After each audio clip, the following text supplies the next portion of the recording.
Eagle Scout to Kill It. Written by Lorna Dare.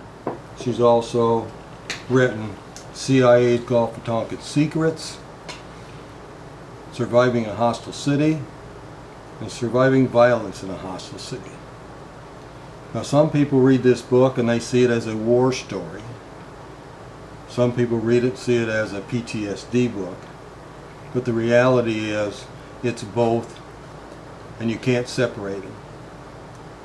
You can't go off to war, participate in killing and surviving, and not come home with PTSD and or moral injuries. However, one thing you need to know right up front, if you see it as a war story, and some veterans telling it, first thing you need to do is know the difference between a war story and a fairy tale. A fairy tale starts out once upon a time. A war story starts out, no shit, there I was. That's the only difference. From then on, they're about the same. Well, this is a story about a young man from northern Indiana. Small town, 200 people, everybody knew each other. And what did he learn? He learned from his parents, don't hit your sister, don't fight with your brother. Do I have to come in that back seat and stop that? Like, we've never heard that before, right? In school, same thing. Punished if you go to the principal's office if you're caught fighting. Go to church. He teaches what a sin killing is. And be like Jesus. Love everybody. Forgive everybody. Turn the other cheek. Well, this young man is an Eagle Scout. Never been very far from home. Got drafted. Soon taught to do exactly what his morals he grew up with told him not to do. Only now he's away from his support system and the people who taught him all that. Soon he's in Vietnam. In Vietnam, he soon finds the world is different than his moral view of the world. For all the things he's not supposed to do morally, he gets rewarded. More rank, more pay, promotions, maybe even medals. So therein lies the problem. You're now knowingly doing something that you don't want to do, something that you don't believe in. So PTSD is stress from some traumatic incident in your life. I think everybody in this world suffers from that. Something happened in their childhood. A spouse that was abused. They all suffer from PTSD.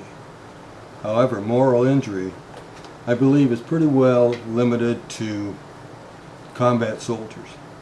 Because it isn't something that just happened to them. Something they have control over. They make decisions that goes against their morals knowingly. I remember one time when I was writing this book, this young man used to tell stories, war stories, to his friends and soldiers. And that's one thing. When he's writing the book, Lorna one time looked at him and says, wow, what do you think your mother would have thought if she knew you was about to kill somebody? Well, that went straight to his heart and put a wound there that will never heal. And during the book, she asked them many times things like that. Those wounds don't go away. So I hope you read this book with the intent of understanding what takes the normal Eagle Scout, turns him into the killer, and then he suffers from PTSD and or moral injury the rest of his life. Sometimes you can see it, sometimes you can't. But I've heard 1,000 times friends and relatives say, I don't know what it is, but he's not the same person he was when he left. And that's true, and he never will be. And he makes it worse. He wouldn't want to admit he has any problems. He's a macho man.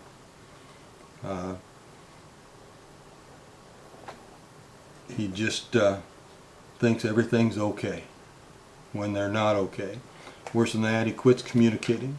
His spouse and family members, he does something stupid. Seems really stupid, but it's not to him. And then he won't talk about it. so everybody believes that the problem is them, and then they get upset and they feel bad, makes even more distance from him. So the soldier himself just aggravates and makes the stress and the moral injury even worse by not accepting it, not talking about it. So anyway, I just want you to read this book, but I want you to keep in mind the war stories are not really his. They're every soldier's out there. They've all gone through this, tens of thousands of them. He's nothing special. He's just an Eagle Scout put in a bad situation, did his job, came home with a lifetime of moral injury. So read it, think about somebody you know, the stupid things they do, and I mean they're stupid, and they know it, I know it, everybody knows it, but dealing with it is tough. So please be understanding, read the book, see what you think you do under those same circumstances, try to understand their dilemma in doing their job, protecting people, trying to save lives, and knowingly and with premeditation break those moral rules that they were taught and grew up with.